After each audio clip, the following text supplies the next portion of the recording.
told me it was 50-50. It could be benign, it could be cancer, and they had to do a biopsy to find out. About a few days later, I went back for a review, and the doctor told me it was cancer.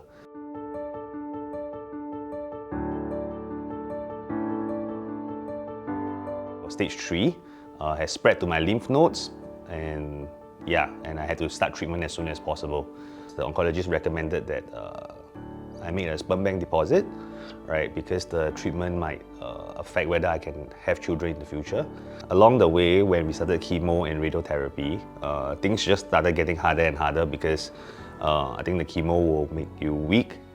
Of course, during this period of time, I wasn't working. I was just focusing on getting better. Until today, 4 years from the day of diagnosis, I'm still following up with my doctors, making sure that I continue to stay in remission.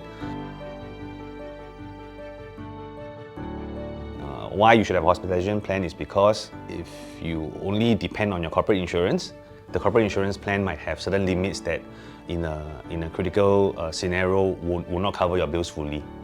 The importance of insurance really is to make sure that you don't have to think about anything else. Just focus on getting better. How much it's going to cost, let the insurance company worry about that.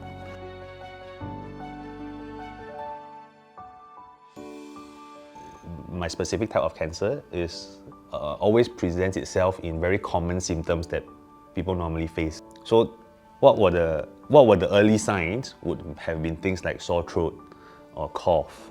In hindsight, I'm thankful that my neck started swelling because otherwise I would never have pursued it further, and that might have resulted in a much more negative outcome.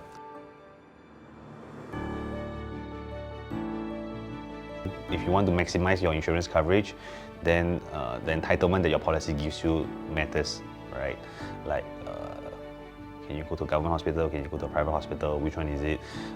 Do you have the rider? Is there going to be a significant sum of money that you have to pay even if you have a policy?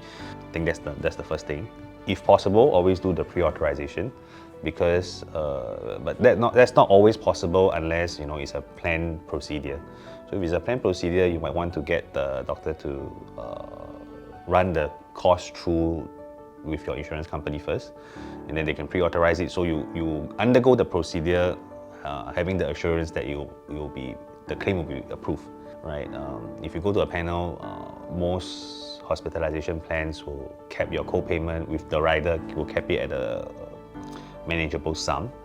As much as possible, you want to go to a panel doctor, right? Because that will keep your healthcare costs at a very minimal sum.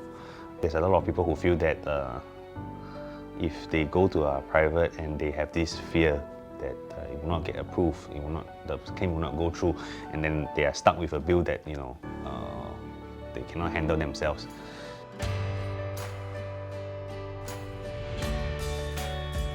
My recent health episode has taught me that your hospitalization coverage matters, and when there's a loss of income, when there's people depending on you for money, critical illness insurance really helped me a lot. So as much as possible, I would urge you to know what's the coverage that you have before something happens.